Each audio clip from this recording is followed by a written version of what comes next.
guys, so I opted for the text on the video before because it was so loud in there. There's no way you guys would have been able to hear me. But my brief summary of my first impressions of the 14 Pro Max was that if you have a phone from like the last 2 years, the 12 Pro and the 13 Pro, this still kind of seems like an S upgrade in a sense. Like, yes, there's big changes in some areas. That dynamic island is cool surface level. Like, I can see how when you get other apps that are going to come in and, you know, make widgets, which I'm sorry, I thought I grabbed a clip of the widget of the timer, but when you force press on it up there, or press on it, it will pop up a widget so you could interact with the application without going back into the full app. Same thing with music and the timer that I was showing you guys, as you can push back into the full app. A little app will pop up that looks like the ones you'd see on a lock screen of the 13 Pro Max. It pops up and you can manipulate it. So I can see how that can be useful for other apps as developers start to adapt it. But then again, is that really worth an upgrade when the chips inside aren't really that different from last year's? Like, it's not that much more powerful. It's really pretty similar to the 13 Pro Max.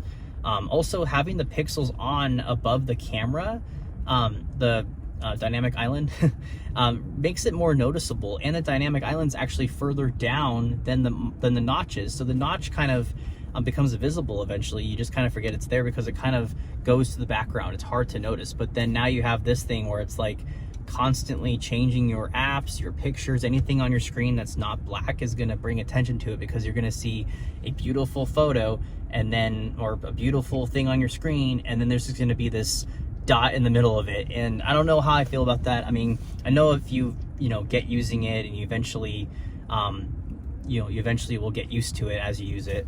I know that can possibly be the case, but for me, it's like watching a video and stuff, like I was already looking over at it, and I don't know, I don't think I would be able to get used to it as much as like the notch. I feel like you would honestly constantly be reminded, because you can just see the white little line on the edge of the phone because you're in Safari and it's not on night mode, like I don't know, it wasn't really that crazy. Yes, widgets are cool, but I don't know, I feel like it'd be more distracting than anything. I'm going to be putting some photos at the end of the video that were taken on the camera. Be mindful, in order to do the 48 megapixel photo, you have to shoot in RAW, which I already do that to begin with, but it's a lot of space. So if you're an average consumer, that's going to be a lot of space to shoot in RAW. So unless you're doing that, you're not going to get the 48 megapixels. So just be mindful that you have to shoot in RAW format to get 48, lots of space. And I mean, the picture looks pretty good. I mean, you can zoom in a lot, but I mean, with current phones too, I mean, as long as you're not zooming in like all the way into the photo, you can not really make out a lot of things anyway. Like, it's honestly, we're getting to the point where the more megapixels you put in, it makes it a great photo. But I mean, cameras are still amazing these days, like even the 13, 12, and the other cameras before that were amazing. So you're getting to that point where all these big changes per se are like, okay, but is it worth upgrading when your current one has a really good camera? You have to really, justify that. And yeah, so the camera upgrade itself was cool.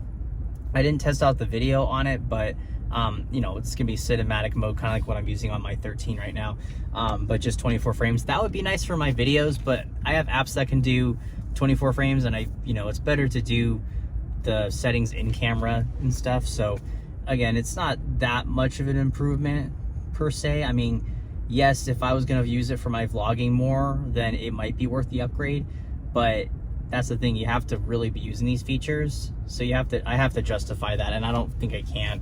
I went in there with the opinion already that I wasn't going to get this phone, but I just wanted to see it, and it kind of made me realize, yeah, this is not for me right now. I feel like I would want to wait for the phone to get a little more power upgrade, because right now it'll be such a marginal improvement, and even the camera stuff wasn't enough to be like, okay, I need this. It was just kind of like, okay, like, yes, it's nice, but it's not that mind-blowing compared to my current setup. But I think I'm gonna wait off on that. Not even that I can't upgrade right now. I just got my current phone. I just was curious if I would want to at some point in the future, but I think I'm gonna wait out for the next upgrade so I can get whatever the next A chip is. It's definitely gonna be a bigger improvement now. I feel like they're just kind of doing an S upgrade, and then they're gonna do a huge upgrade in speed and everything next year. So we'll see. But thank you for watching this video. I'll talk to you guys next time. Yeah, thank you.